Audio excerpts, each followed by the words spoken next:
আসসালামু আলাইকুম। আমার এই ফাঁকা জমিতে ভুট্টা লাগাছিলাম। এই ভুট্টা উঠে গেছে, কিন্তু এই যে চাষ মারিনি কেউ।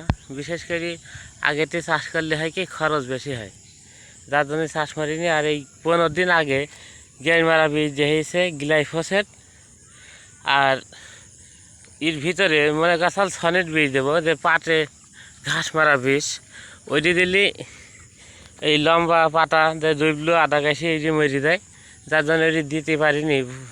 মনে করলাম আর একদিন দেবার সময় পাইনি কেউ। দেখ আলহামদুলিল্লাহ ভালোই ফসা হয়েছে।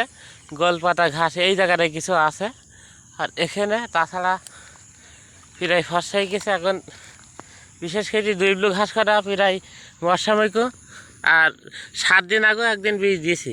তো এই যে এইসব ঘাস কাটা এখনও মরছে, চষি দিলে মরি যাবে। আজকে এখনই এইমাত্র ট্র্যাক্টর আসবে, আসলে জমিটা ফসা করি, আর 6-7 দিনের ভিতরে ইনশাল্লাহ ধান লাগিয়ে দেব।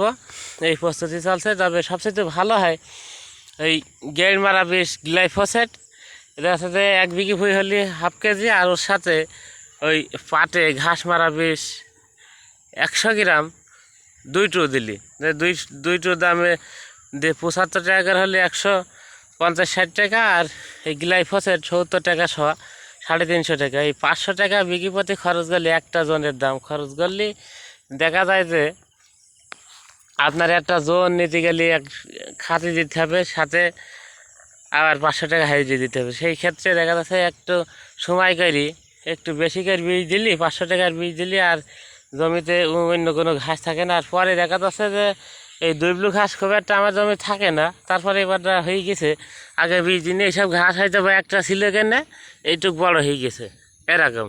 তো এই দৈবলু ঘাসটা যদি আমি এখন বাইরে ফেলতে পারি, এই যে একটা ঝাড়, এই যে এই জায়গাটায় ঝাড়, এই জায়গাটায় ঝাড়, তো এই দৈবলু ঘাসটা যদি বাইরে ফেলতে পারি, তাহলে দেখা যাচ্ছে যে ভুট্টা সিজনে যায়, আর ভুট্টা চাষ করাটা নিরাপদ হয়। এখন আর এই একেবারেই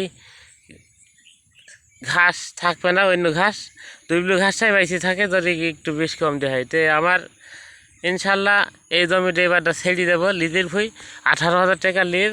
এখানে আবাদ করি। এখন দেখা যাচ্ছে সার মাটি একটু পাওয়ার সমস্যা, সেই সাথে জনের দাম বেশি, কাজের সময় কাজের লোক পাওয়া যায় না। আর এখন একলা মানুষ গরু বাছুর পুষতে হয়, যার জন্য আর অত আবাদ করা সম্ভব না। 7-8 বিঘি জমি আবাদ করি আলহামদুলিল্লাহ। এই পর্যন্তই। এখন এই ট্র্যাক্টর আসবে, আসলেই চাষ করে সাইডে দিতে হবে। আর আকাশে মেঘ, এই মেঘ এখন শ্রাবণ মেঘের দিন বলা হয়। আর শ্রাবণ মাসের একদিন 12 তারিখ। এই আগে আমরা ধান লাগাইছি 15 বছর আগে, মানে আষাঢ় মাসের প্রথম সপ্তাহতেই ধান লাগাইনি শুরু করে দিয়েছে। কিন্তু এই মুহূর্তে এমন একটা অবস্থায় গেছে,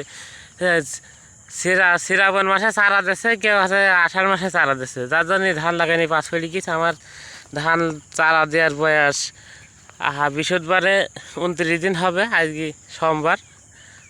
যাই হোক, চারা হয়ে গেছে এই 25 দিন বয়স মতন। এই জমিটা বীজ দেওয়ার পরে চাষ করলে এই যে ঘাসটা আছে দৈবলু ঘাস, অন্যান্য ঘাস, ওই ঘাসটা আস্তে আস্তে একলাই মরি নষ্ট হয়ে যাবে, যার জন্য চাষ করা। আর 6-7 দিন পরে একেবারে ফাঁকা হয়ে যাবে।